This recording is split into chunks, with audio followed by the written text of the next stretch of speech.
Estamos a 16 de octubre de 2025 en física biológica, para ahorrar tiempo. FB, física biológica. Y estamos estudiando la primera parte de la física, el primer capítulo de la física, que es el conocimiento de la naturaleza. Y lo conocemos cuando observamos, pero cuando observamos, para estar seguros, debemos medir lo que hay en el universo. El universo lo podemos definir con base en sus magnitudes, que decimos que es el espacio. Medimos el espacio, asignamos una cantidad al espacio para poder determinar, para poder describirlo. ¿Y cuál es esa cantidad? Dijimos la longitud. Decimos que es la cantidad básica, longitud L. ¿Bien? A partir de la longitud podemos conocer diferentes tipos de espacios. El espacio de una dimensión, que sería la longitud, espacio de dos dimensiones, que sería la superficie, con la cantidad área, y las tres dimensiones, que serían cuerpos y volumen, con la cantidad sería el volumen. A ver, una cosa es el espacio. La línea, el espacio para la longitud es, se me olvida el borrador. El espacio, y el espacio es la línea. La unidad o la cantidad es la longitud L. Voy a ahorrar ya tinta y espacio. Y la unidad es el metro. Para el espacio superficie, la cantidad es el área y la unidad es el metro cuadrado. Para los cuerpos, la unidad es el volumen y la cantidad es el volumen y la unidad es el metro cúbico. De estas tres partimos de la primera y de ahí se generan o derivan las otras dos. ¿Cómo? Esto dijimos sería A es igual a L cuadrada y B sería igual a L cúbica, que es L cuadrada, L por L. Relacionamos dos cantidades y se relacionan de manera directa como producto. ¿Sí? La relación es directa. L por L. L cuadrada, área. Relación directa para los cuerpos. L por L por L, L cúbica. Volumen. Pero todas las dos siguientes parten de la primera y por eso le llamamos básica. La cantidad es básica. Pero como cantidades básicas hay otras. Estas dijimos son derivadas, superficie y cuerpo. Estas son derivadas.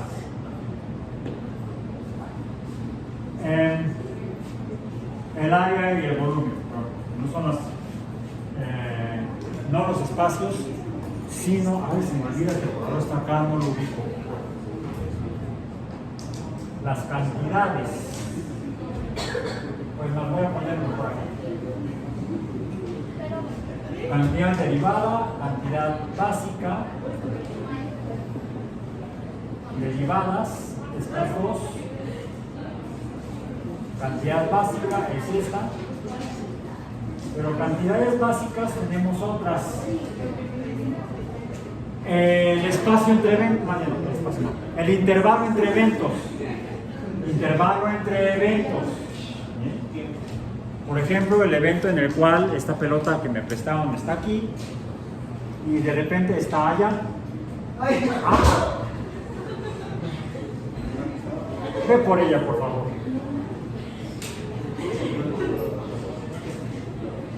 ¿Ya? A ver, ¿viene? Ok. ¿Bien? Bueno. Por eso mejor se está volteando para acá y no para allá.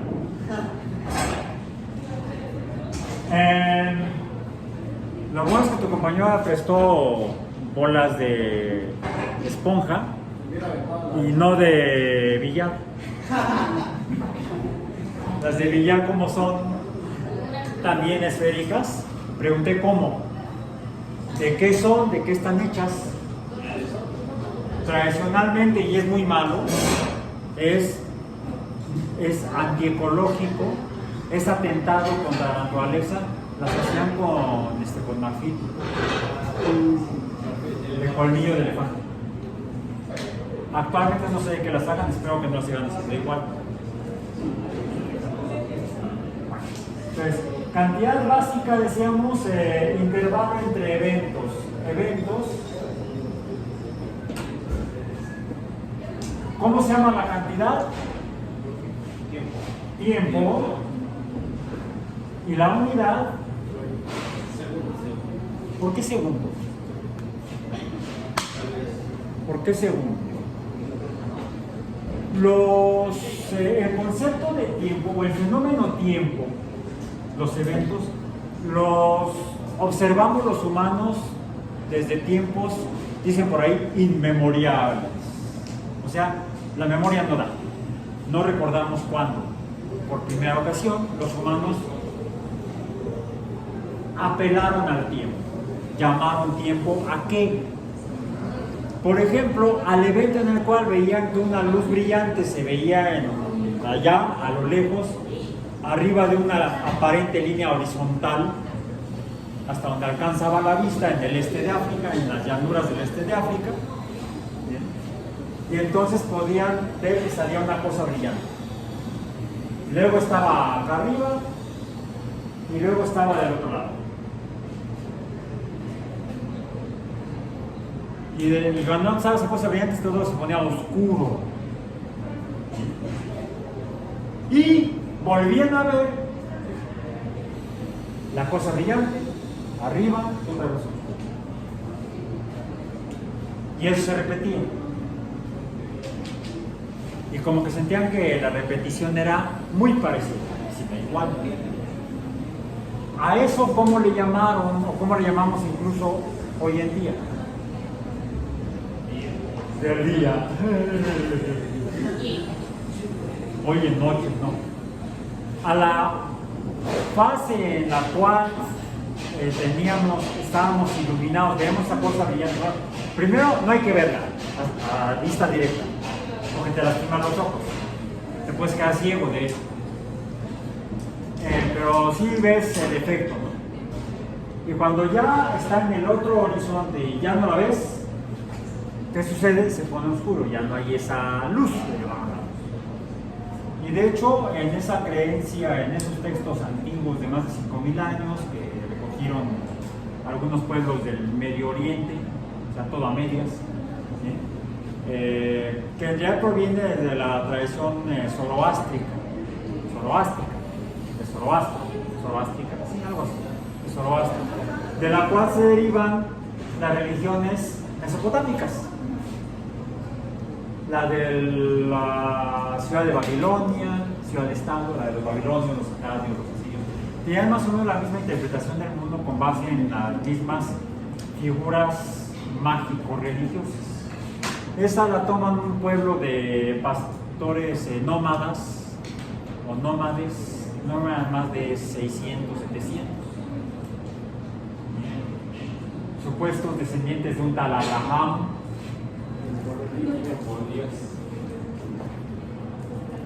Así dicen ellos. Allá ellos, el problema es que le parten su mandarina en gajos a otros creyéndose que son los elegidos.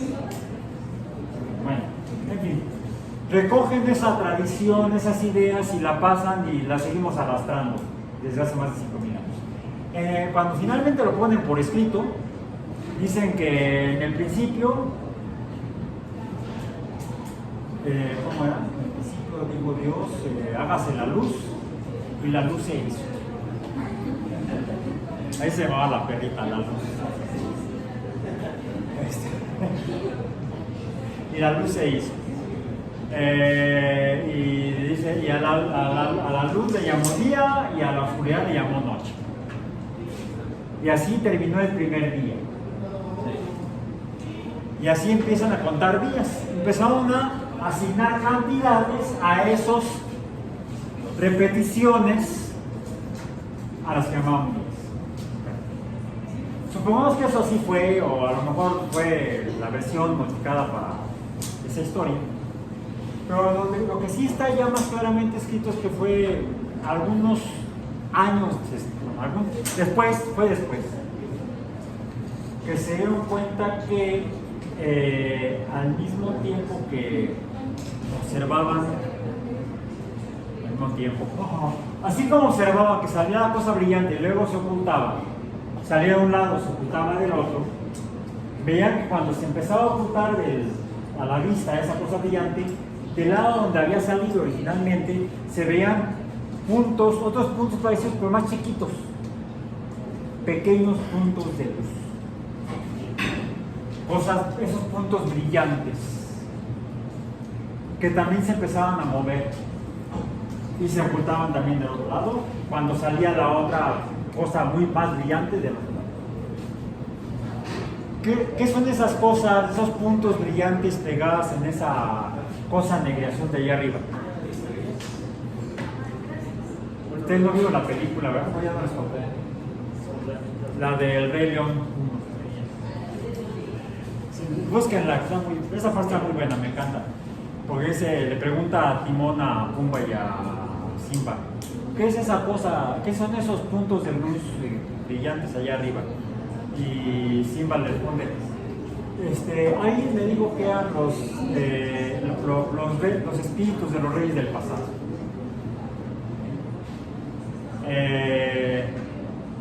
Y Timón dice, pues, yo creo que son luciérnagas pegadas en ese cosa de ahí. Y el tonto de Timón siempre pensó que eran luces, bolas de gas quemándose a millones de kilómetros de aquí. El tonto de Pumba. Hace cosa de unos 4.000 años, 3.000, 4.000 años aproximadamente, en otra región cercana al Medio Oriente, pero en África, en el noreste de África, la sociedad que ahí se desarrolló, ¿cuál fue? La cultura egipcia.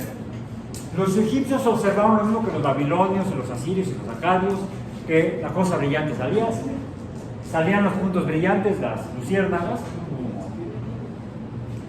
y empezaron a ver, no tenían otra cosa que hacer en la noche, le llamaron en el libro aquel, que esos puntos de luz como que no estaban, si trataban de ver un punto de luz y luego otro, veían que estaban en posiciones distintas en ese espacio negro. Y las longitudes entre puntos no eran iguales. Incluso se pusieron a juntar puntos con líneas. Y empezaron a darse cuenta que cuando juntaban puntos con líneas empezaban a formarse formas, daba lugar a formas que se podrían parecer a cosas que veían allí en la llanura en Egipto. Como por ejemplo, un conjunto de líneas más o menos así. Vamos a decir una aquí, otra acá, otra acá, otra acá, otra acá, otra acá, otra por acá, otra por acá. ¿Y esto qué parece? Pues algo así como esto, luego así. Y luego por acá otra, y entonces por acá, pero más bien algo por el estilo. Parece un león. ¿Quién sabe qué se tomaba? Por cierto, en ese lugar inventaron la cerveza. Los fenicios, los egipcios inventaron las cervezas, o las descubrieron de alguna manera. cuando los granos se echaban a perder. Entonces esto parece un león. Y las de por acá una cabra. Y aquellas es un toro. Y algo que observaron es que cierto conjunto de estrellas, estos puntos eran estrellas,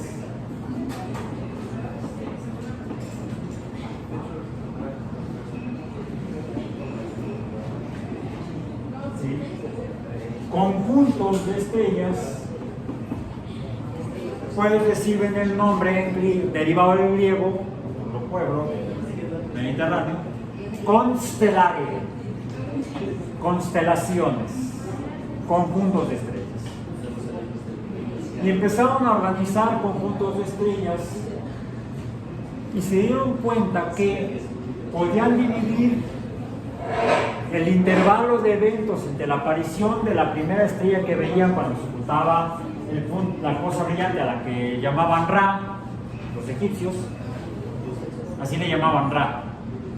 Por cierto, algo similar veían los que vivían en estas tierras hace 700 años más o menos. ¿Sí? ¿Quiénes? Y que vivían en estas tierras. Bueno, no aquí eran los colúas. Aquí cerca vivían los colúas.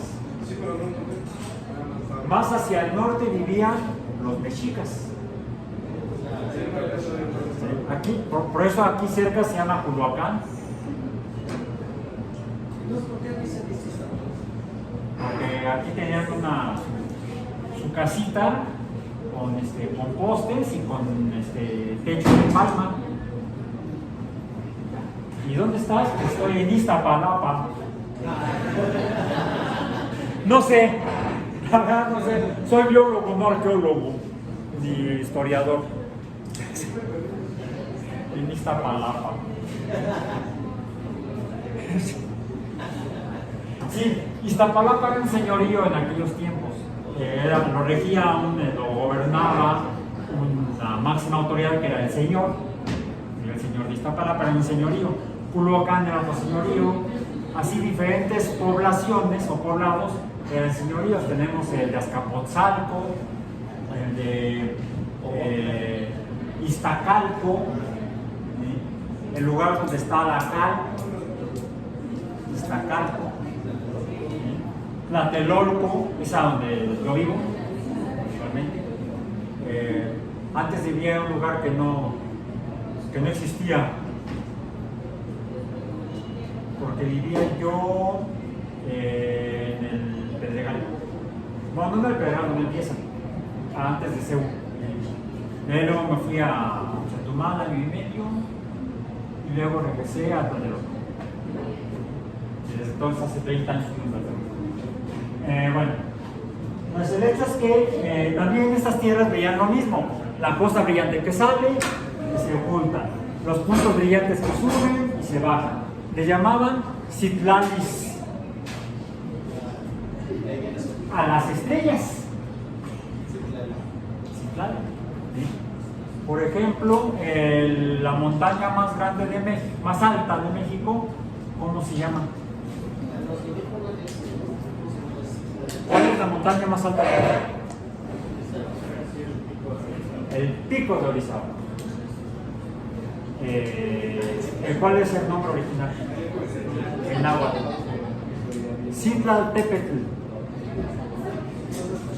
O sea, la montaña de las estrellas.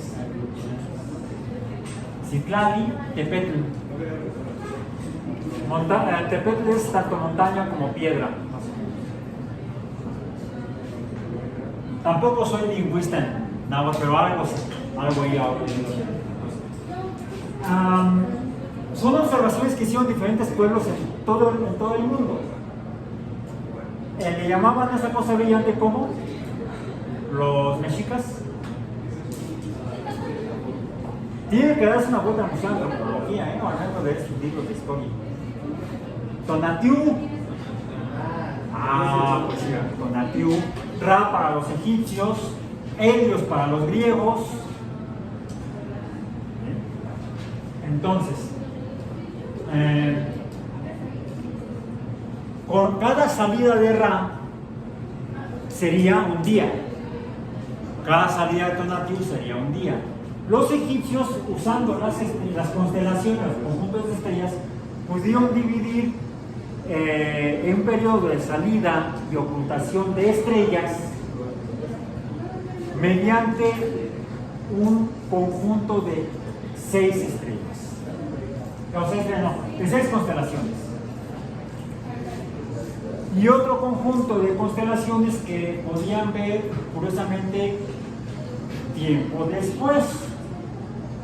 Tiempo.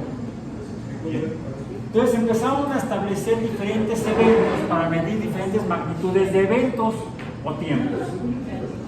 Así surgió, por ejemplo, el día como una unidad de tiempo. Otra unidad de tiempo. Algo que observaban es que cuando veían el horizonte y que salía el sol, vamos a decir, por acá, al día siguiente pues saldría por acá, y al día siguiente ¿por dónde saldría? No, se iba recorriendo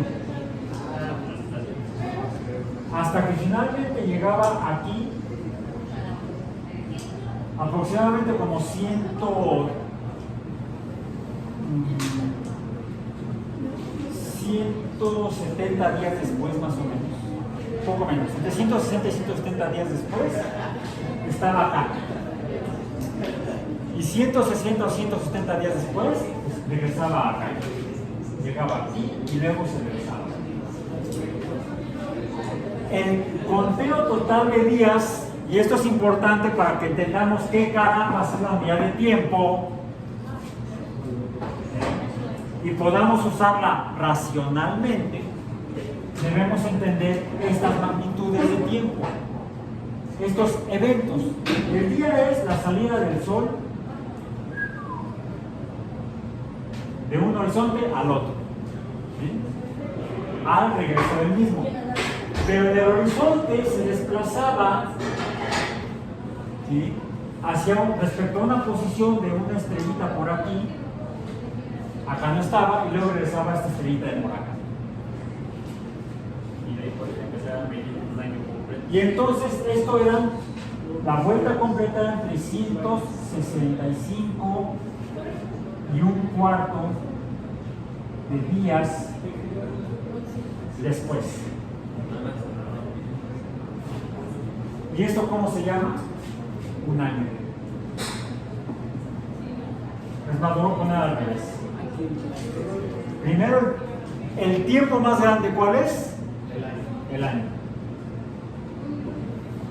Luego, hasta ahorita hemos mencionado el día. Pero en la noche, por eso lo voy a poner con negro, medianoche, veían que lo que salía de por aquí era algo que podía verse como un disco de luz completo. Pero al pasar 7 días después, se veía la mitad. Y 7 días después no se veía nada. Bueno, vamos a ponerlo así, negro.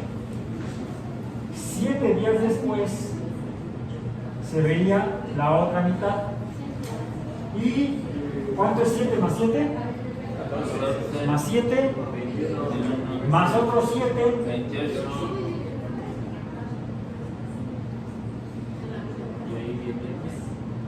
Y de aquí viene en francés creo que se pronuncia mons, le llaman mons. En inglés le llaman moon.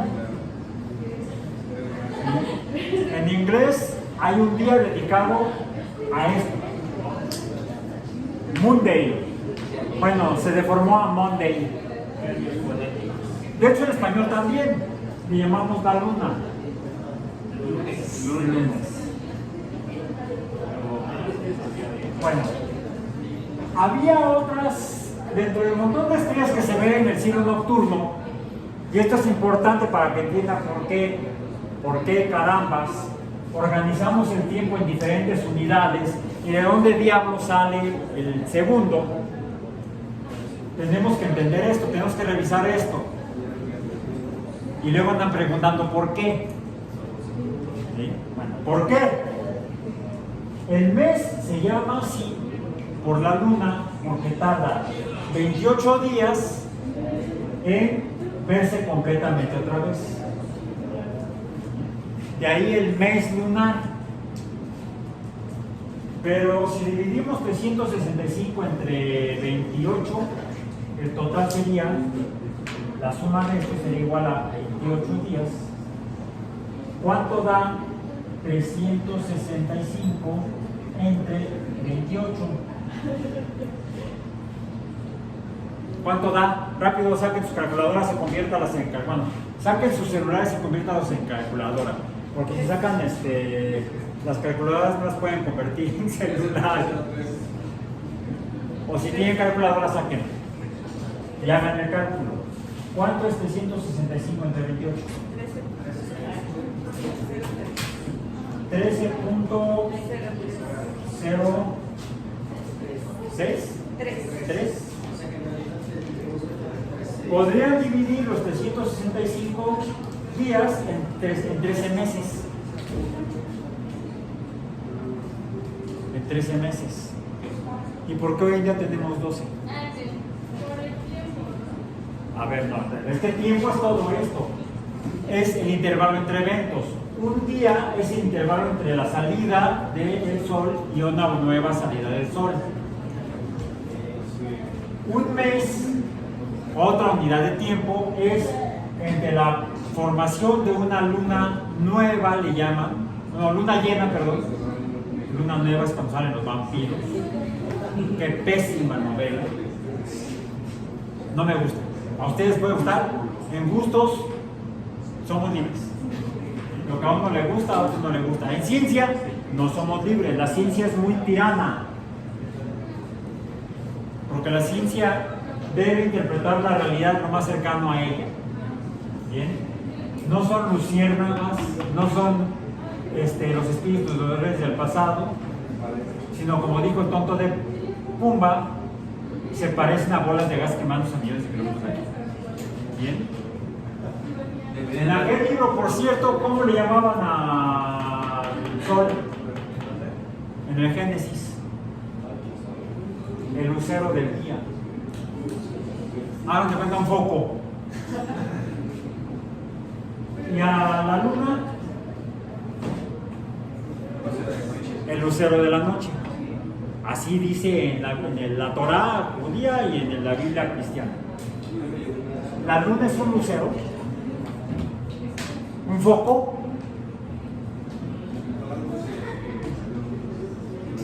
¿Está en lo correcto o está equivocado el libro del Génesis? ¿Es pensamiento mágico o pensamiento racional? ¿Qué me dicen allá atrás? ¿Qué me dicen allá atrás? ¿La luna es un lucero? ¿O cómo podríamos argumentar que la luna es o no es un lucero? Un lucero sería un emisor de luz. Refleja, ¿no? La prueba de que hay fases en las cuales no se ve completa o no se ve, demuestran que la luna no emite luz propia, sino que refleja la luz de alguna otra cosa que emita luz en particular. Porque la comprensión racional de este fenómeno de emisión de luz y de reflexión de luz, los cuales vamos a revisar más adelante, y voy a apelar a lo que discutimos hoy, a ver si se acuerdan dentro de como 4 o 5, como 6 semanas, más o menos. A ver si se acuerdan de lo que hablamos el día de hoy. No le van a preguntar. Bueno, entonces, ¿por qué 12 y no 13 meses? Si los meses serían, o months, en inglés, pero months, lunas.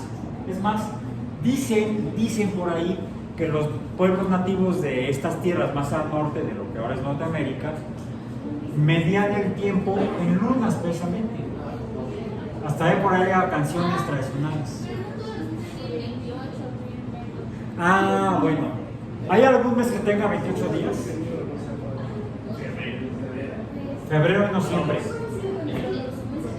Febrero y no siempre. ¿Y por qué febrero no siempre tiene 21 días? Bueno, 28 días. Hazme un favor. Siéntate.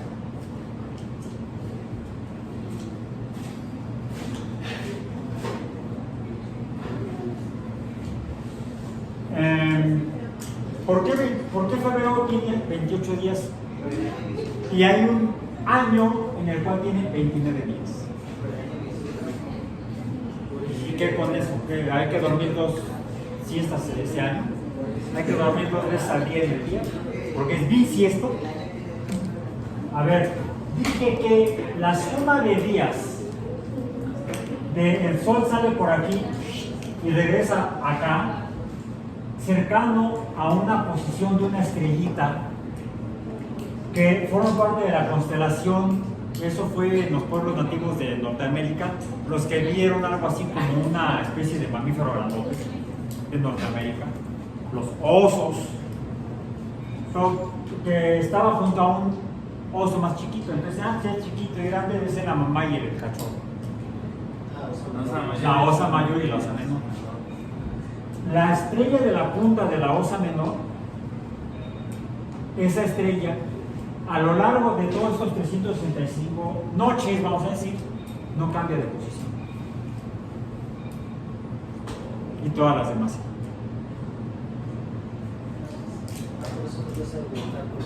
Por eso es que es un muy buen punto de referencia.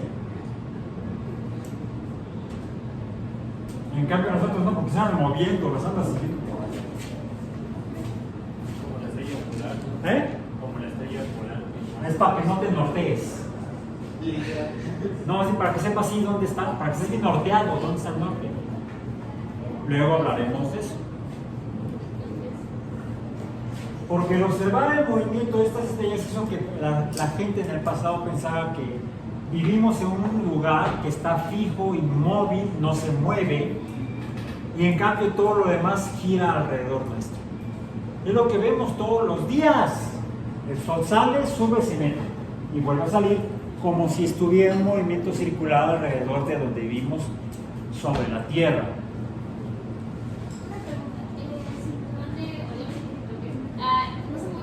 ¿Mande? Yo traigo el mío. Este es de Raúl, no te olvides. Orión es otro conjunto de estrellas observadas, contados los puntos por los griegos,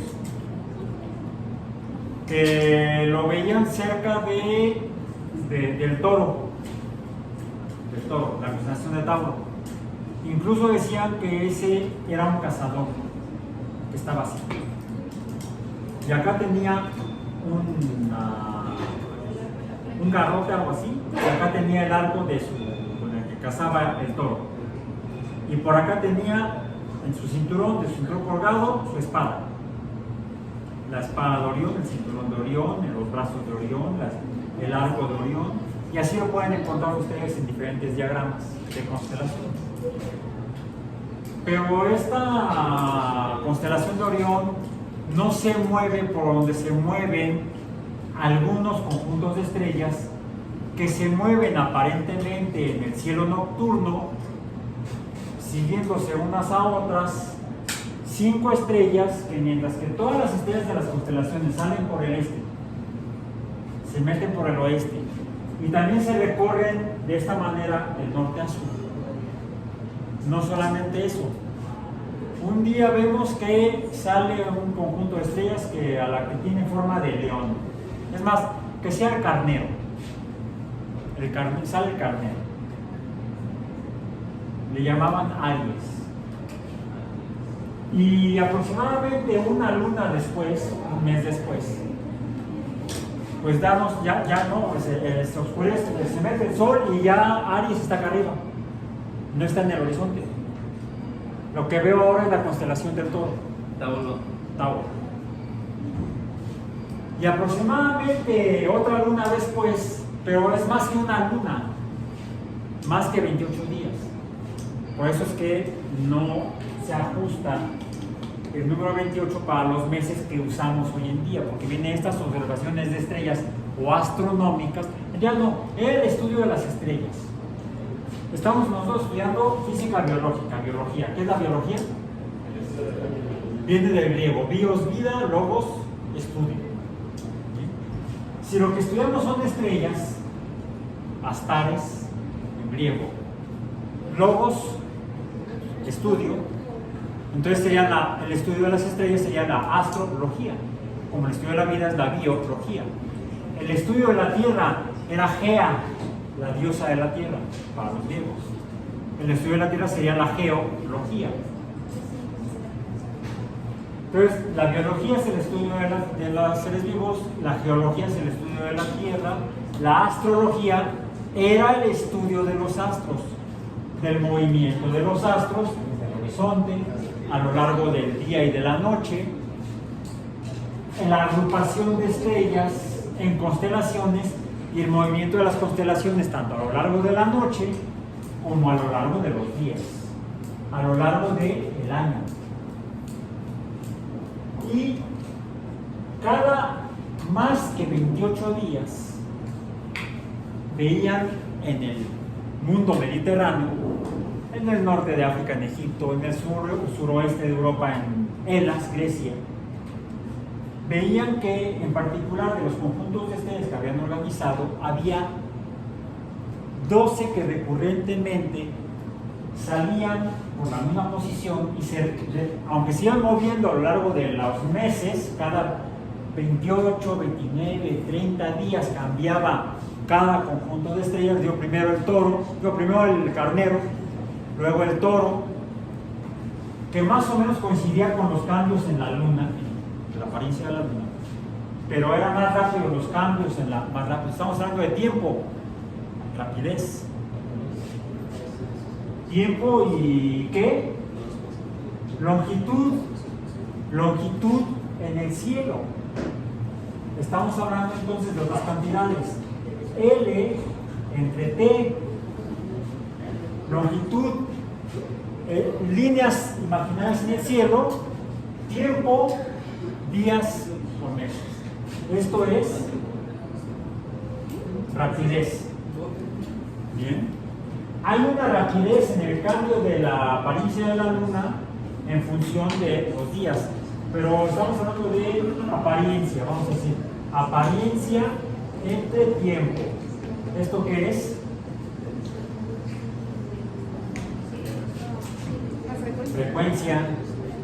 Frecuencia de repetición de la luna llena.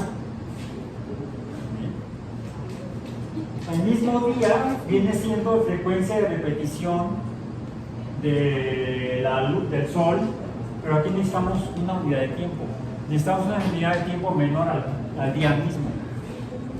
Bueno, eso les permitió, el observar las constelaciones a los egipcios y el ver que cambiaban 12 conjuntos cada 365 días, les permitió hacer una división diferente del tiempo a lo largo de un año, en 12 constelaciones diferentes. Y entonces pasaron del concepto del mes lunar al concepto del mes relacionado con la aparición de constelaciones, pero no cualquier conjunto de constelaciones. Aún así, las estrellas se mueven todas juntas, la constelación el león no se alarga o se achica. Las distancias entre las estrellas parecen permanentes. Les llamaban entonces estrellas fijas. Estrellas fijas. Porque se mueven, no se separan, se mantienen juntas y se mueven juntas. Pero en diferentes lugares del planeta, diferentes sociedades, observaron otros puntos de luz. Y los vieron tenemos registros históricos por escrito, históricos, en diferentes sociedades que vieron el mismo fenómeno de los mismos puntos de luz y midieron sus movimientos en función del tiempo, sus posiciones. Y lo que observaban es que esas estrellas que parecían, vamos a imaginar que estaba una, lo voy a poner con otro color para que no se confunda con la palabra fijas, lo voy a poner con el azul. Lo malo es que ya es el plumón rojo y eso me va. Lo tenemos por acá, por decir algo, una estrellita. Ahí está. Muy brillante. Un punto de luz muy brillante. Que la vemos inicialmente junto al león.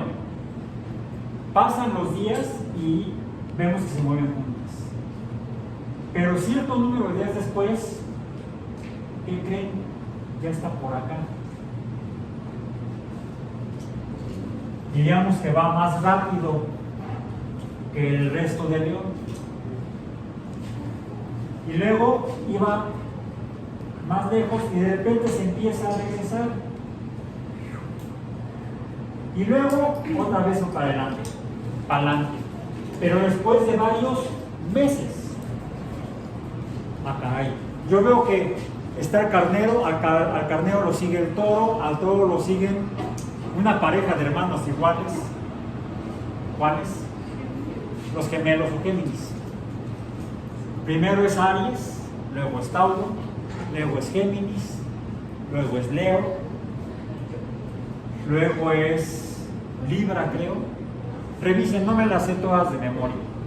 Me acuerdo de las que son asociadas a la fecha de nacimiento de mis hermanos.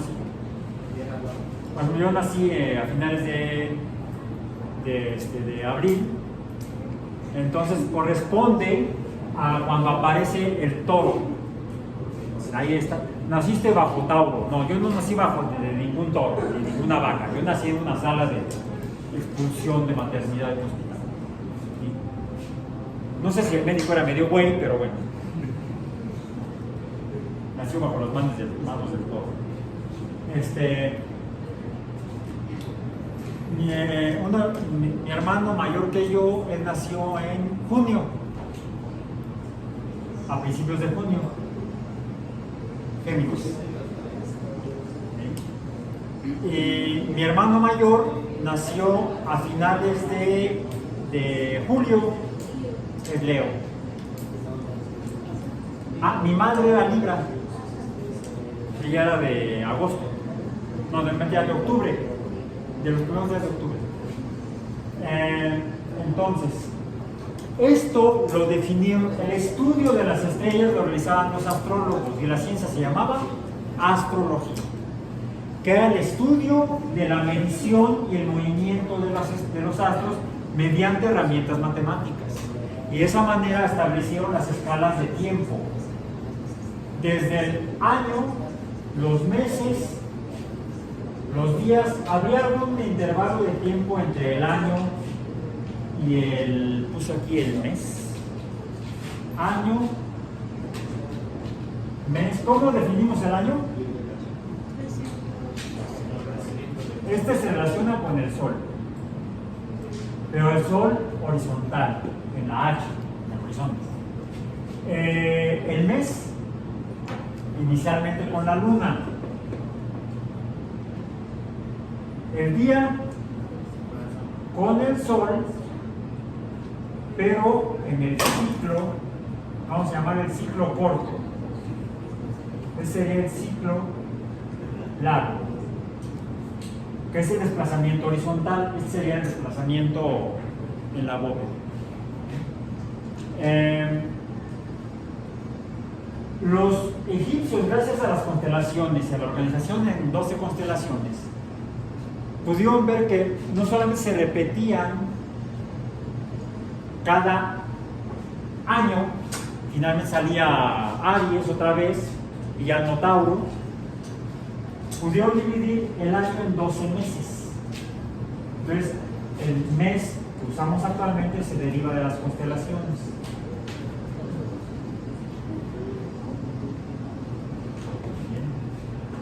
Y habría otro periodo intermedio entre el mes y el día, que podríamos asociarlo con el de la luna, con los cambios parciales en la luna que tardan 7 días.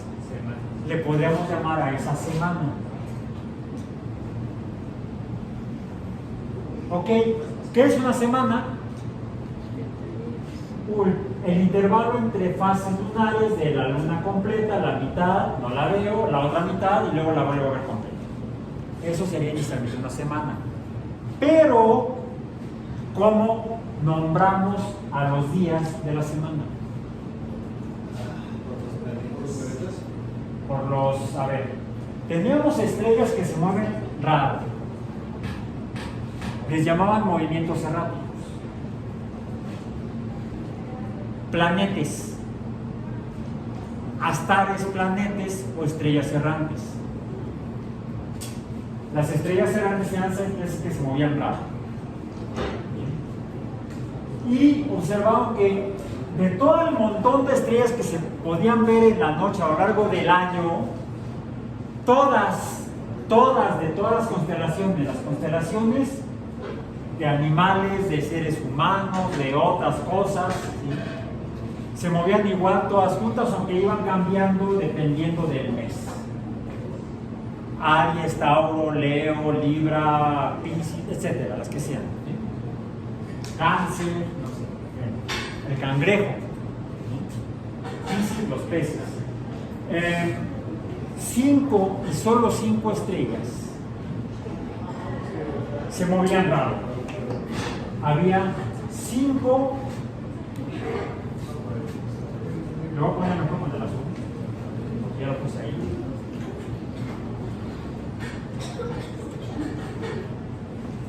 5 estrellas errantes.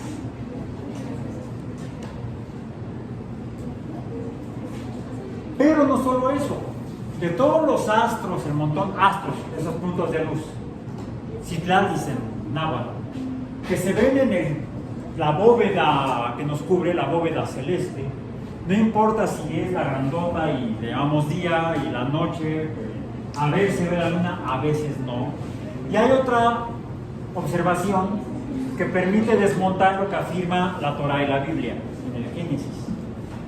No solamente el hecho de que la luna no se ve completa y entonces no emite luz, por lo tanto no es un lucero, sino que además el libro dice el lucero del día, el sol, el lucero de la noche, la luna. ¿Han visto la luna, sobre todo llena, a veces no llena en el día? Sí. ¿Qué haces ahí? ¡Quítate! No debes estar ahí. Está, es necia. ¿Por qué? Algo hay en el movimiento que nos va a llevar a entender que la Tierra no es el centro del mundo o del universo, contra lo que inicialmente podríamos interpretar el movimiento aparente alrededor de nosotros. Y tiene que ver con los movimientos raros de la Luna. El mismo Sol y estas 5 estrellas. De hecho, los antiguos, en casi todas las sociedades, asociaban a estos, ¿cuántos son aquí? 5. Más 1, 6. Más otro, 7. Astros raros o errantes. Y a cada día de estas fases lunares le asignaron nombres en casi todos los idiomas. Dije en casi todos porque, por ejemplo, en portugués no se llaman así. En español, el primer día de la semana es el lunes. El segundo, el lunes por la luna, ¿no? Decimos. Lunes, luna. Martes, martes, en particular con una estrella que se ve roja, como la sangre, que en varias sociedades lo asociaban con la guerra, con la sangre. Martes por Marte. El que sigue, si el martes es por Marte, el miércoles es por miércoles. No. El miércoles por Mercurio. Que Mercurio es la estrella errante que menos se separa del horizonte. A Marte lo podemos ver exactamente arriba de nuestras cabezas en algunos días del año. A Mercurio nunca lo vamos a ver separado del Sol. Por eso lo asociaban los griegos y los romanos con el Sol. Era el mensajero del Sol, el mensajero de ellos. Luego sigue el jueves. Es la estrella más brillante después de la más brillante que la que ya soñé. Es la segunda estrella más brillante. Júpiter, el dios de los, el rey de los dioses. Hércules, mentira, el papá de Hércules, Zeus. Sería entonces por Júpiter, o Zeus. Zeus, por cierto, ¿cómo llaman la Z? La Z, allá le dirían Zeus. ¿Cómo se dice Dios en latín?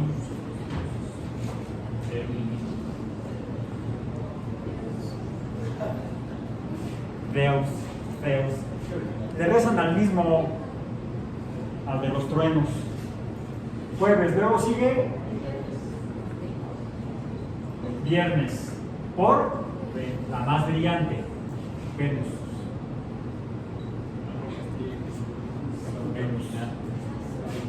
Sábado, como la canción del Toñón, sábado, sábado, sábado, sábado, sábado, sábado, sábado. Por Saturno. Saturno, que es la que se mueve más lentamente a lo largo del año. Como si no tuviera tiempo, como si no tuviera prisa, vamos a decir. Es la menos rápida en desplazarse por la bóveda celeste. Como si ya estuviera ya tuviera su credencial del INAPAM. De hecho, ¿quién es? Saturno era para los romanos, para los griegos, Cronos. De ahí que sea la palabra que usamos para llamar al medidor del tiempo, cronómetro, medidor de tiempo. Cronos sería el dios del tiempo, Saturno sería el dios del tiempo. Y nos falta un día para llegar a 7. Lo voy a poner en inglés o en alemán. Sonntag, en alemán, día del sol. Desafortunadamente se atravesaron los cristianos y echaron a perder el asunto. Bien. Todavía en algunos idiomas, como en el inglés y en el alemán, entonces Sunday, el día del sol, Sonntag, el día del sol. Los que sí están perdidos, le llaman diferente en cuanto a ya no, o serán más científicos porque no apelan al pensamiento mágico religioso, son los portugueses y los que hablan portugués como los brasileños. Y en Madagascar también se habla una variante de portugués, porque fueron colonizados por los portugueses. ¿Cómo se dicen los días de la semana en portugués? Primera feria, segunda feria, tercera feria, cuarta feria. Y está esperando que llegue el último día de la semana para que te caiga tu feria. A los que les pagan por raya al final de la semana. Bien, algunos nos pagan por quincena. Bueno, ok. Bien, esto recapitulando, ¿de dónde sale el tiempo como eventos? Pero nos quedamos hasta las constelaciones. De hecho, permitieron a los egipcios poder dividir el día en 2 partes de 12. Sumamos 12 más 12, que nos da, voy a poner en negro, ¿dónde dejé como negro que está? No, mejor es rojo, sí, rojo. El día en que lo dividimos en horas. En horas por el tiempo de aparición de las constelaciones a lo largo de una noche. Aparecen 6 constelaciones a lo largo de una noche, pero lo dividimos cada constelación en mitades, entonces tenemos 12 horas, y 12 horas que no las vemos porque nos tapa el sol brillante. De ahí que pasamos a 12 horas, se basan en constelaciones. Es decir, en el movimiento de estrellas, ya no del sol. Y fue gracias a la observación nocturna que se pudieron empezar a hacer algunos intentos de medir las horas en el día. Bueno, lo que empezaron a hacer fue medir la posición del sol. A ver, sale por allá, ¿sí? Voy a hacer así para que se vea en la cámara. Sale por allá el sol y va cambiando su posición. ¿Qué va cambiando? Como si fuera un movimiento circular. ¿Cómo mido la separación de estas dos líneas? ¿Qué uso para medir esta separación? Ángulos. Bien. Por eso es que el tiempo se mide propiamente en múltiplos de 60, porque un círculo dijimos que lo medimos en 360 grados. Y por eso es que pudieron dividir cada hora en 60 fragmentos de tiempo menores, más pequeños.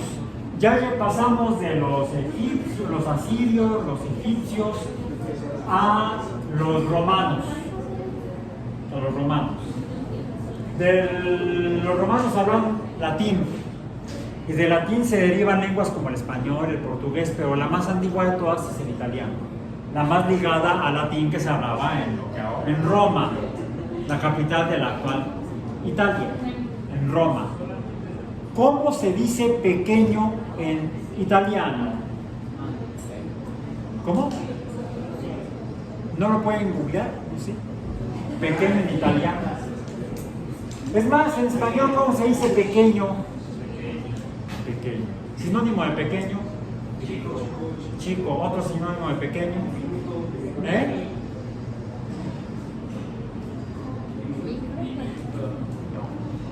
¿Alguno de ustedes tiene familiares en alguna isla del Caribe? República Dominicana, Puerto Rico, ¿no? A ver, pregúntenle a sus mamás. Seguramente van a decir que a lo mejor no tienen familia, pero conocen gente de allá. Algunos ídolos o idols de los 80s o 90s, vamos a decir. Como Ricky Martin. ¿Han oído hablar de él? Si no, pregúntenle a sus mamás. Como Chayanne, también. ¿Dónde cantaban ellos cuando eran chamacos? Se formaban grupos, bandas, como en México había dos. Bueno, una que fue muy famosa, eran los Timbiriches. En España había otro que eran los Parchís. Bueno, eran dos, no era un grupo, eran una pareja. Pues sí, eran un grupo, creo, los Parchís. Eran españoles. Pero había un grupo que era puertorriqueño.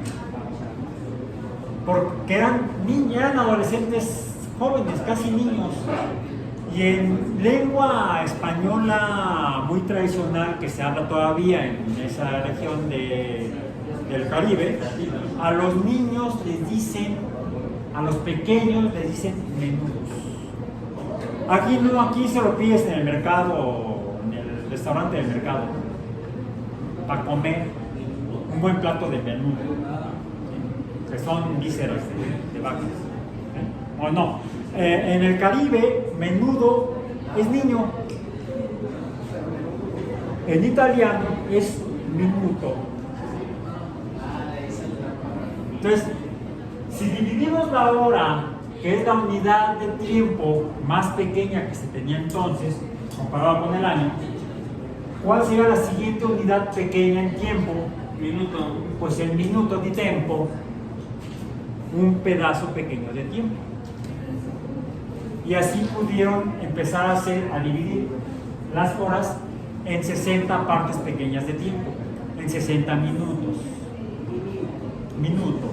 Hasta que llegó Galileo y él empezó a medir con el péndulo y con cierta longitud del péndulo vio que coincidía con la frecuencia cardíaca y determinó que había 60 pulsaciones cardíacas en un adulto normal, sano, en un minuto.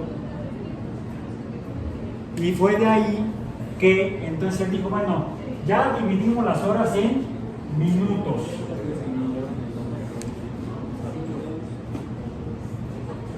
Minutos.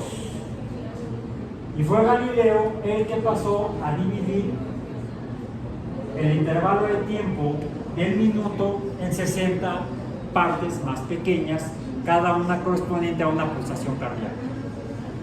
Y lo que hizo fue simplemente, a ver, la primera división pequeña o parte pequeña de la hora es el minuto.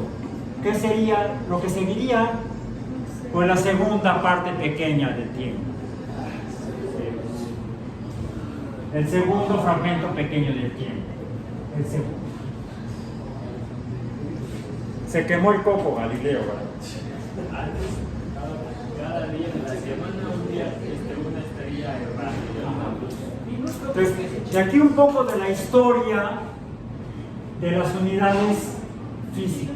Bueno, por eso es que las unidades de rapidez son metros entre segundo.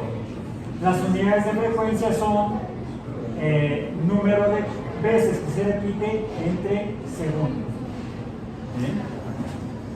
Bien, estas son entonces como el área y el volumen son cantidades derivadas. Y para conocer, principalmente ya estamos usando cantidades derivadas.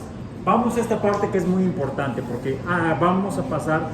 Después tuve que hacer toda esta recapitulación histórica para poder ahora echarme de volada, muy rápido, un recuento o repaso histórico de nuestro curso de qué es lo que hemos estado hablando. Hemos estado hablando que tenemos que observar lo que tenemos que medir, lo que observamos. Comenzamos con la longitud. Ponemos un sistema de referencia. Bien. Sistema de referencia. Donde ponemos números o escala. Para el caso de la longitud, podemos aquí, por decir algo, el 0, recordemos que podemos tener valores negativos, menos x, representamos. Podemos representar la longitud con la variable x. Tenemos valores negativos a la izquierda del 0 y positivos a la derecha del 0. Y entonces podemos empezar a ubicar posiciones de cosas en nuestro sistema de referencia. Y entonces podemos asignar aquí la posición inicial o 0 del objeto y podríamos decir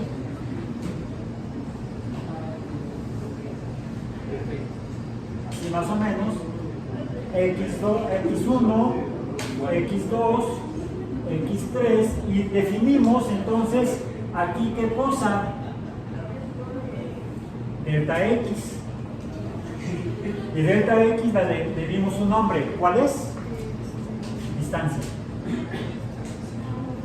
La distancia es la longitud entre puntos de algo que cambia en el espacio, que nos da idea de otra cantidad, pero esa cantidad debemos usar una cantidad básica.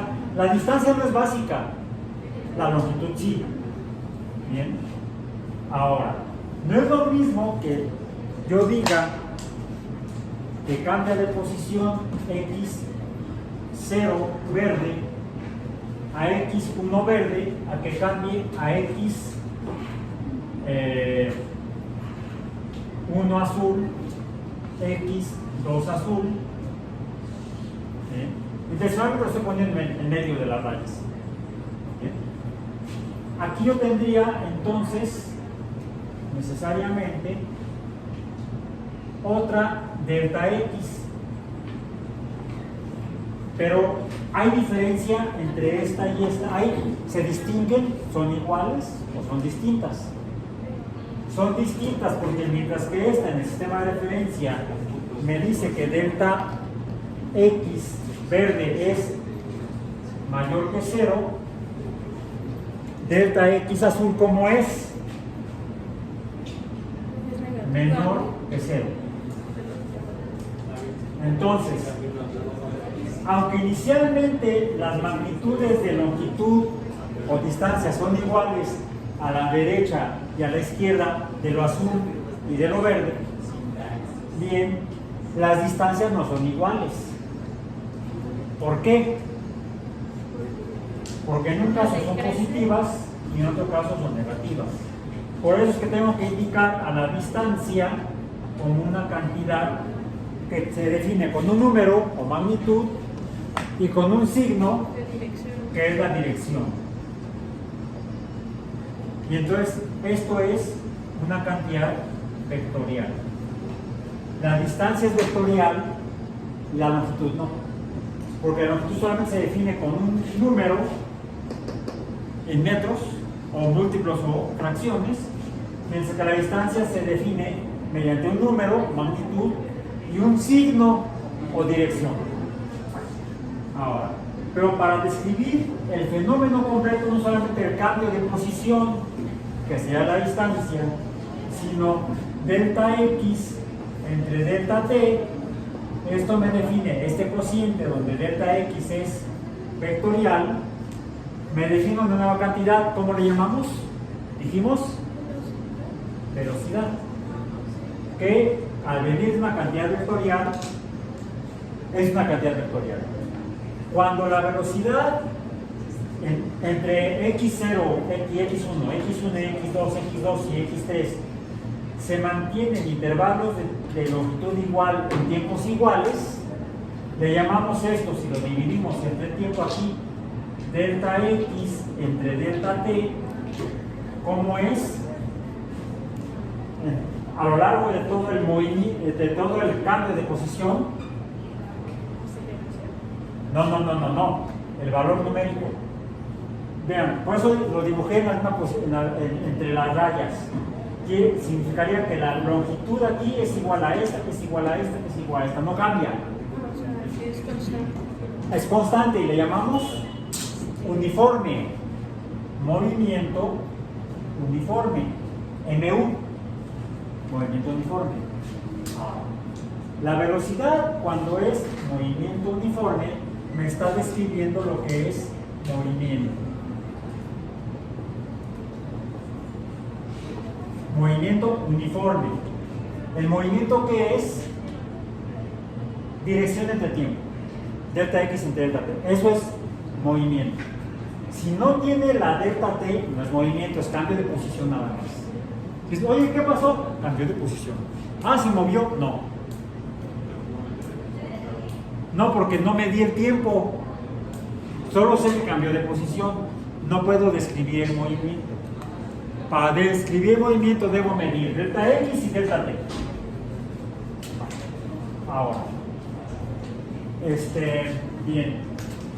Puede suceder que sea constante delta X. Entonces, B puede ser igual a un número constante. O puede suceder que B no sea constante. En las palabras, B puede ser positivo, pero positivo o negativo.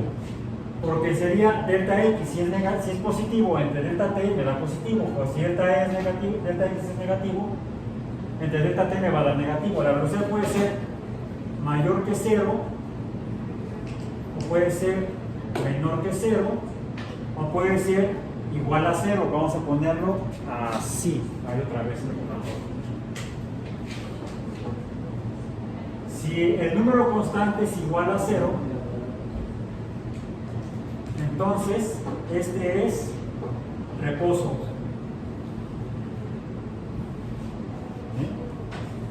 Si es mayor o menor que 0, le llamo formalmente movimiento. Movimiento positivo o movimiento negativo, pero movimiento. Si el movimiento es, si la velocidad es distinta de cero, pero también la velocidad puede cambiar, puede haber una delta V entre delta T. Si el cociente me da igual a cero, entonces la velocidad es constante. ¿Bien? Ahora, delta V entre delta T no es delta X entre delta T. ¿Cómo se llama esto? Es otra cantidad. ¿Cómo se llama? Revisen su apunte.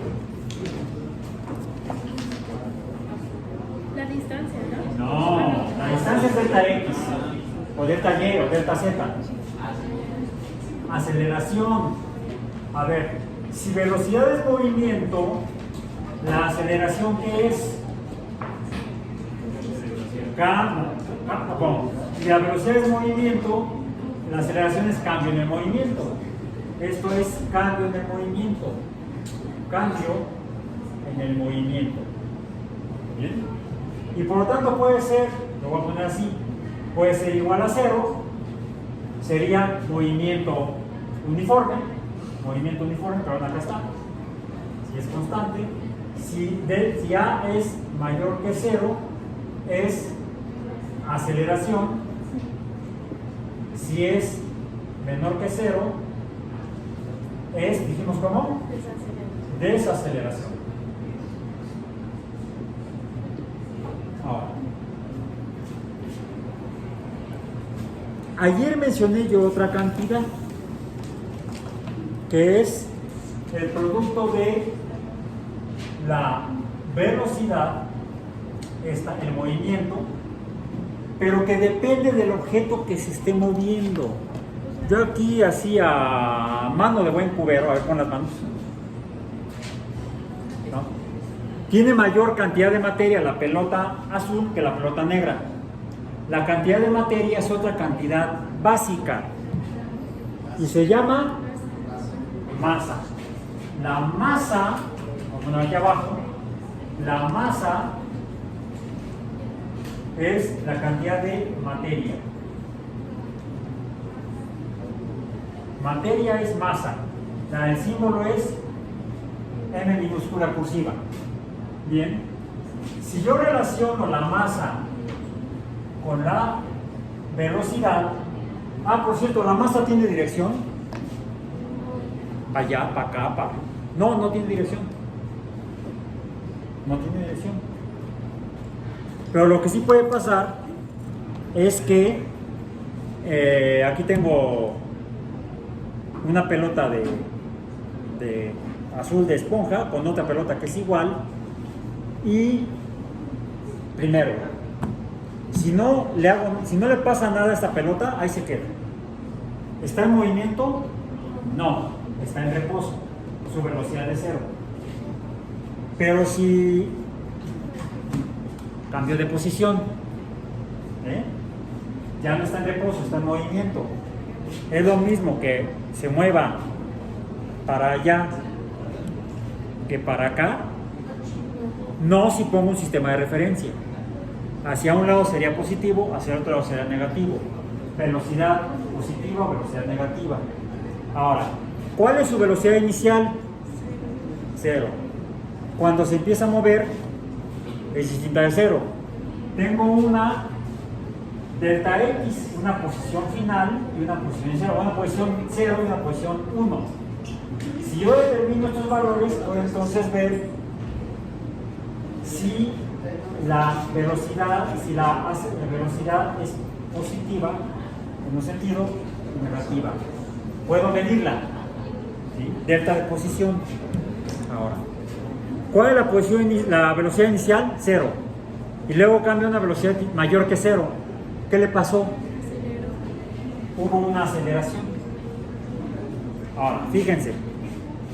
Esta está en reposo. Esta va a estar en movimiento. ¿Qué pasó?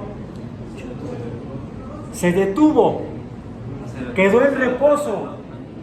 Estaba en movimiento a una velocidad n distinta de 0 y terminó con una velocidad 0. Velocidad inicial mayor, velocidad inicial menor. ¿Cómo es? delta P negativa, hubo una desaceleración. A veces la desaceleración es porque...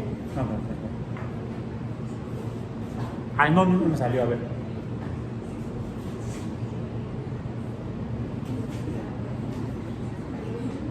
Ya. ¿Qué pasó? ¿Algo la llevó a reposo? Aparentemente no. Aparentemente no. Simplemente fue una desaceleración donde la velocidad final fue 0. Es distinto a si ocurre esto. Bueno, esto. A ver, ahí está. Aquí tengo que hacer trampa. ¿Sí? Queda aquí. ¿Qué ocurrió? Algo le cambió la velocidad. Eso es lo que Newton habría escrito como fuerza. Algo que modifica el estado de movimiento. ¿Bien? Modifica el estado de movimiento. Incluso el hecho de que esté en reposo, date quieta, ahí, ya, a que pase a movimiento. Y es más, ¿vieron esa? Prácticamente se quedó donde estaba la que estaba en reposo. La que estaba en reposo pasó a movimiento. La que estaba en movimiento pasó a reposo. Eso lo defino con esta cantidad. ¿Esta cantidad qué es? La cantidad de movimiento. Esta es... ¿Dónde está el plumón azul? Acá está, gracias. Esto es lo que dijimos P. Que si la velocidad es vectorial, la P es vectorial. Y esto se llama momento. Salud. Y la defino como cantidad de movimiento. La velocidad es simplemente movimiento, mucho o poco movimiento. Pero la cantidad de movimiento es el producto de la masa por la aceleración. Vamos a ver. Ahora esta que dijiste que tiene menos masa. ¿Qué pasa si la arrojo igual sobre la pelota de mayor masa? ¿Se movió igual? No. Esta masa no fue capaz de mover igual a la masa mayor. Es decir, como que depende de la masa el cómo va a provocar cuando toque a otra masa que cambie su estado. Se dice que la cantidad de movimiento... Es que me salió bien al primero. Ay.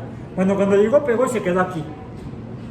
El movimiento masa cantidad de materia por velocidad que tenía la pelota que estaba a su derecha, cuando tocó a la pelota en reposo, le pasó el movimiento a la pelota a la izquierda. Y esta se quedó sin momentum o cantidad de movimiento. Su cantidad de movimiento se convierte en 0 porque 0 por m es 0. Bien. De hecho, a este fenómeno le damos otro nombre. Algo la movió y no fui yo. Ahorita vamos a ver qué fue lo que la movió. Entonces tendríamos la velocidad de la pelota 1 por la masa de la pelota 1 debe ser igual a la velocidad de la pelota 2 por la masa de la pelota 2. Si ambas pelotas son iguales, tienen la misma masa. Y si una está en reposo, si esta está en velocidad 0 y la otra en velocidad distinta, cuando se juntan, cuando se tocan, la que está en movimiento a la que está en reposo, la cantidad de movimiento debe permanecer del otro lado. Entonces, le pasa una a la otra. Esto se le llama transferencia de la cantidad de movimiento o la transferencia del momento.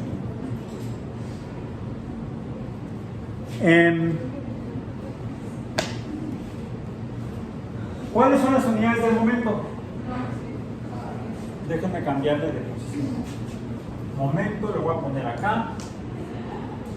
Momento. Las unidades del momento, ¿cuáles son? ¿Cuáles son? rápidamente. Masa, kilogramos. La unidad de la masa es el kilogramo. K minúscula G. K minúscula G. ¿Y las unidades de velocidad? Las mismas de la rapidez. Metros entre segundos. Ese es el momento. Bien, bueno, ahora. Una cantidad de momento se pasa a la otra y se lo lleva. ¿Qué sucede? Lo voy a hacer así, con la mano. La pelota azul va a estar en contacto con la pelota negra. ¿Sí? Fíjense aquí bien. La pelota azul va a colisionar con la pelota azul. Deberé pasar el momento a la pelota azul que estoy deteniendo, pero ¿qué va a suceder? ¿Cuál fue la que se movió? La negra. A pesar de que la primera pelota azul no entró en contacto con la pelota negra.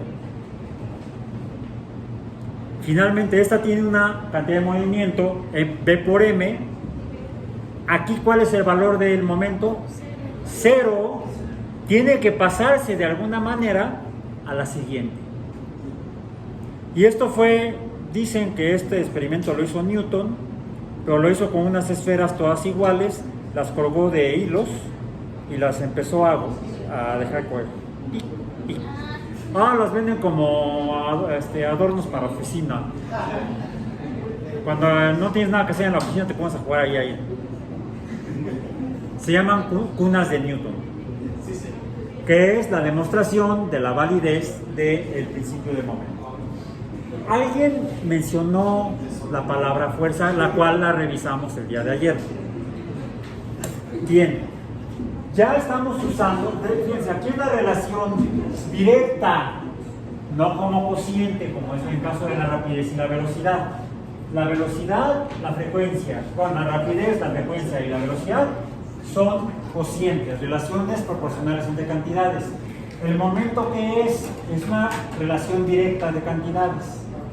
Bien, ahora, la velocidad por la masa es el momento, pero la velocidad puede ser variable, puede ser constante, positiva o negativa, pero también puede ser variable, delta V en delta T. ¿Qué sucede si el objeto está como cuando la pelota cae? Ya vimos que va aumentando la distancia conforme va cayendo. Primero cae poco, una longitud pequeña, una longitud mayor, como lo podemos terminar como Y0, Y1, Y2, Y3, Y4, etc. La velocidad en la caída ya vimos que es no constante. Si es no constante, entonces, ¿cómo es la caída? Acelerada. Bien. En otras palabras, y por eso voy a poner con rojo para que se distinga de aquella. Si la velocidad varía delta V entre delta T de un objeto con masa determinada, esto ya no es momento, porque aquí sería V nada más, aquí es V entre T. Pero V entre T, ¿qué es? Aceleración por masa. AM ya es PM, perdón. Este producto o la relación directa entre la velocidad cambiante o acelerada con aceleración o con desaceleración. ¿Desaceleración en qué caso? Cuando viene para arriba y llega al reposo, 0, antes de que vuelva a caer. Es acelerado, desacelerado, acelerado, desacelerado. Incluso cuando la arrojo yo, primero se desacelera y luego se acelera. Primero disminuye la velocidad hasta 0 y luego aumenta la velocidad desde 0, ya sea la caída libre o el lanzamiento. donde varía la velocidad, es una nueva cantidad distinta del momento. ¿Cómo se llama? Fuerza. Y la fuerza está contigo. No, y la fuerza es también un vector, una cantidad vectorial. Porque puede tener sentidos diferentes. Puede ser acelerada y desacelerada. Puede ser desacelerada y acelerada. De hecho, como mencioné hace rato, Newton describió las fuerzas como las causas del movimiento, o más bien las causas del cambio en el movimiento. Porque aquí está el movimiento, pero no me está mostrando ninguna causa de movimiento. La causa del movimiento se aparece cuando existe la aceleración y me muestra que hay un cambio en el movimiento. Cambio en el movimiento. ¿Dónde lo puse? Acá está. Cambio en el movimiento. La aceleración. La aceleración, la velocidad no cambia, no hay ninguna causa de cambio en el movimiento. La aceleración cambia cuando cae, hay una causa. Y esa la puedo demostrar si mido la masa, cómo está cayendo, cómo está siendo jalada por una fuerza invisible. Yo no sé qué está jalando a la pelota para que vaya cada vez más rápido hacia abajo, ni estoy viendo qué detiene a la pelota porque no es mi mano. No es como cuando la pelota la rodeé y la detuvo la otra pelota. Hay algo que está deteniendo, algo invisible que está deteniendo o acelerando a la pelota. ¿Es una fuerza de atracción? Bueno, atracción cuando la jala y de repulsión cuando la repele, si es que la repele. En este caso, esta fuerza solamente, esa de atracción, solamente jala. Siempre jala, nunca empuja. No se ha encontrado la antifuerza esa. Decíamos que era fuerza de caída y que en tiempos de Mebrito todavía decían gravitar. Pero ¿por qué ahora le llamamos gravitar o gravedad a esa fuerza? Aquí tengo un demostrador, un experimento simple que me puede demostrar la existencia de la fuerza que jala a la masa. Este es un resorte, tiene masa y la puedes comparar, manos. Este es más liviano. Bueno, a ver, ahora. Más o menos iguales, ¿no? Yo puedo ver cómo la fuerza jala a la pelota. No. Pero sí puedo ver cómo la fuerza jala a esta masa que puedo separar del resorte. Y aquí lo estoy viendo.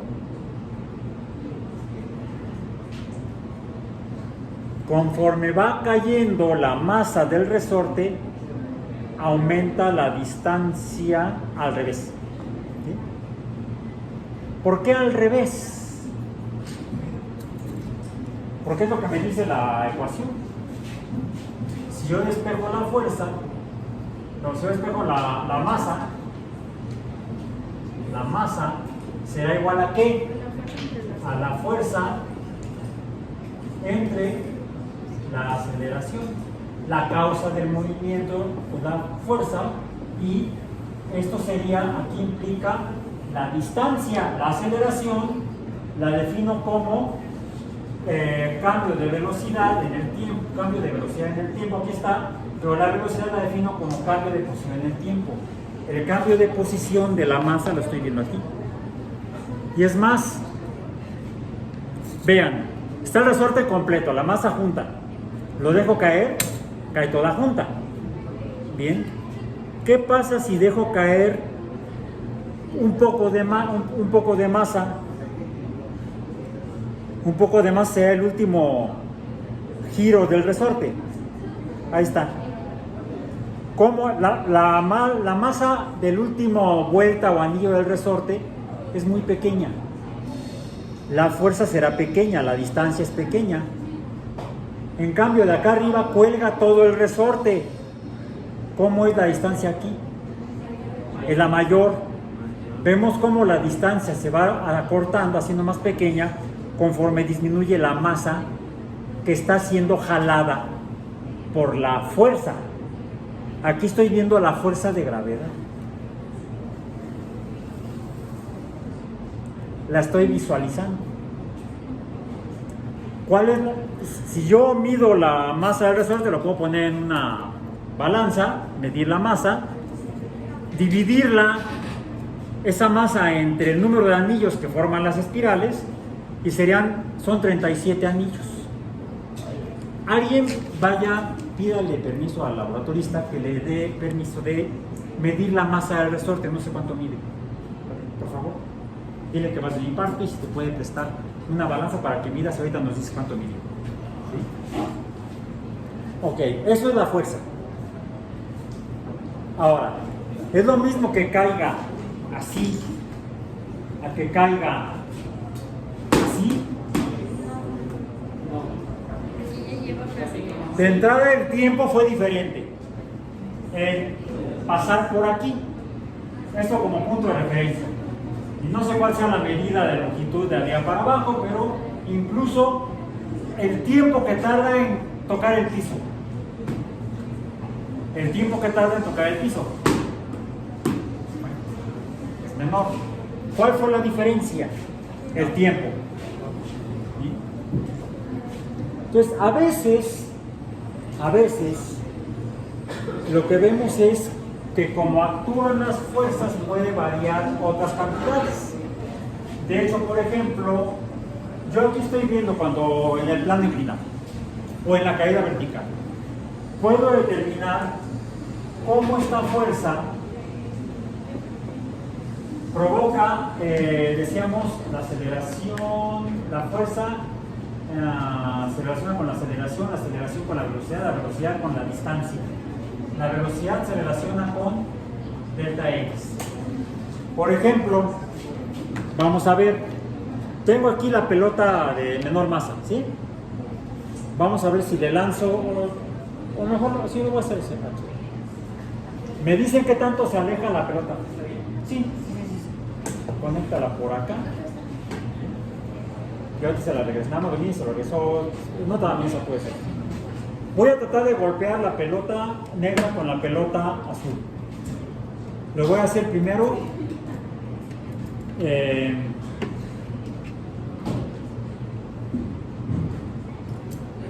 Pues no sería más fácilmente.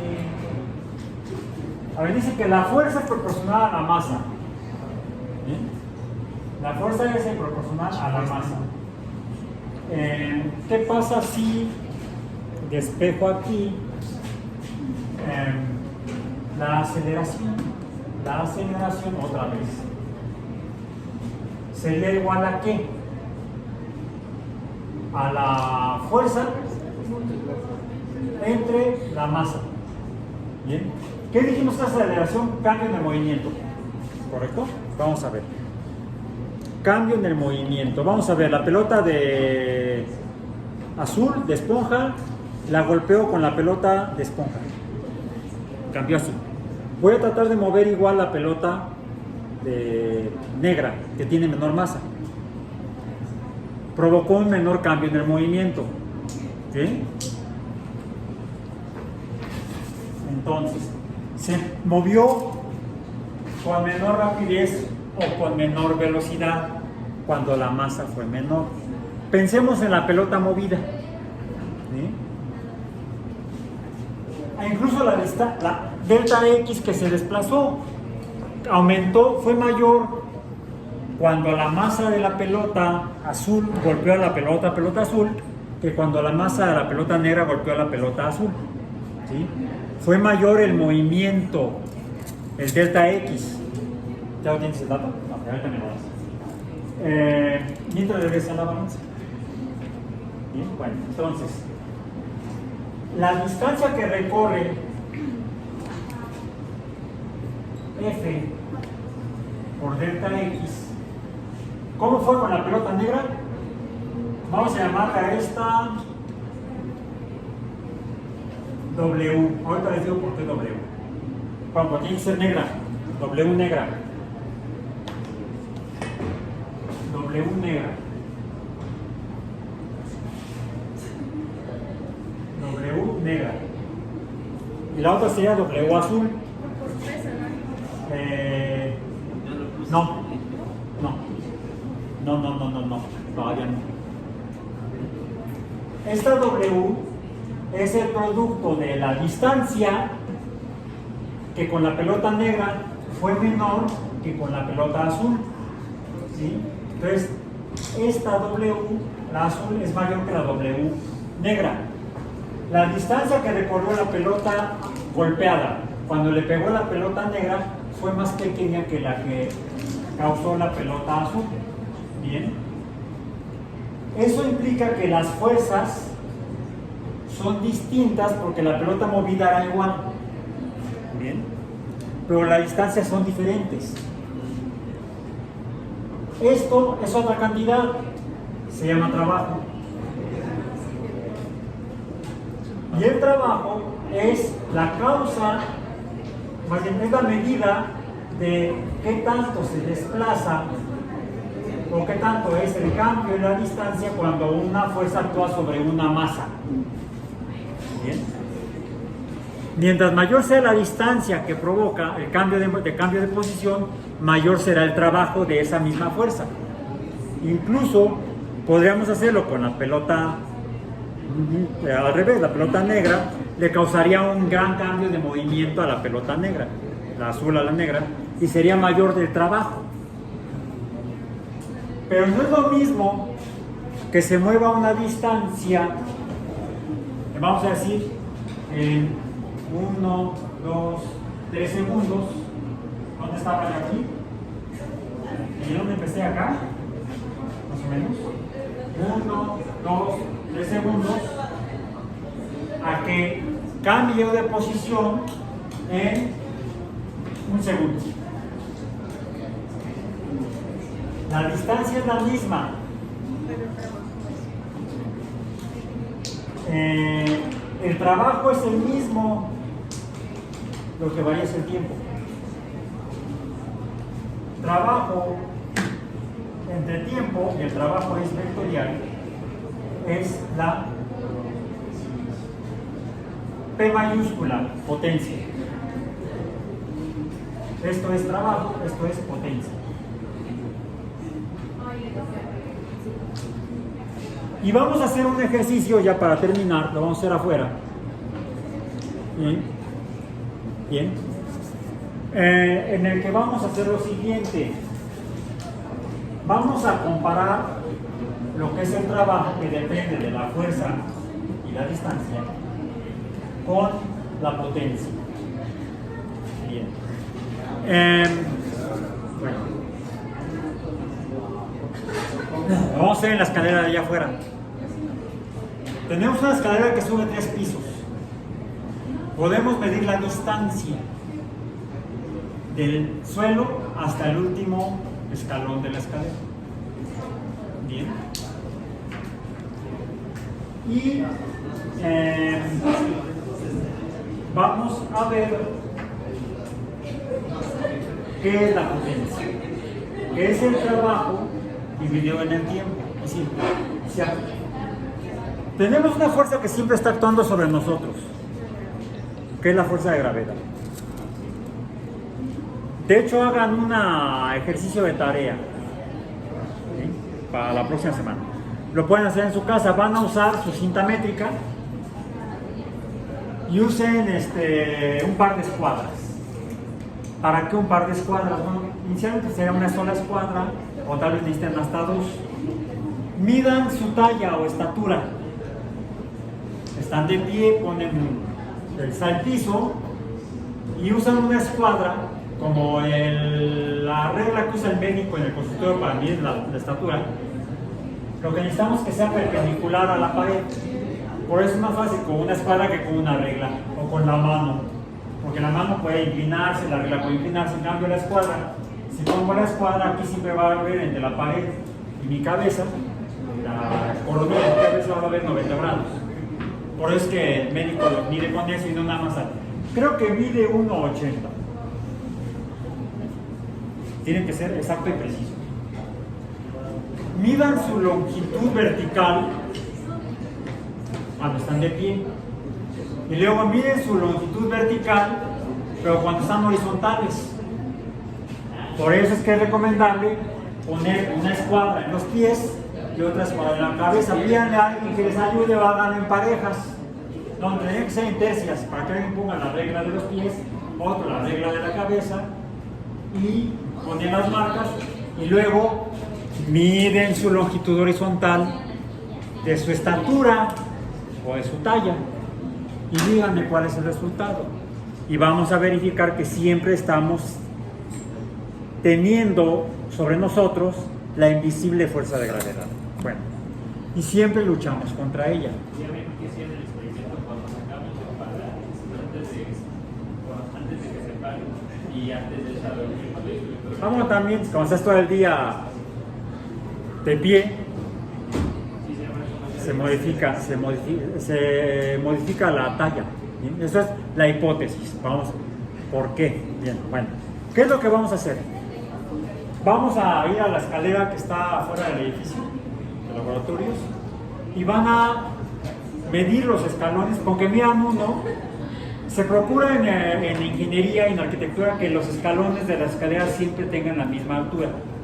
Entonces, con que midan uno, contando el número de escalones, pueden calcular la altura de esa parte de una construcción. Entonces, miden uno, cuentan y multiplican. Van a hacerlo en equipos y van a medir uno, van a subir para contar los escalones. Cuando terminen, bajan y les voy a dar una indicación. ¿Sí? De hecho, dos indicaciones. La primera, van a volver a subir la escalera, pero más rápido, en menor tiempo. Y luego, en mayor tiempo, les voy a decir cómo. ¿Bien? Por lo pronto, aquí termino la grabación.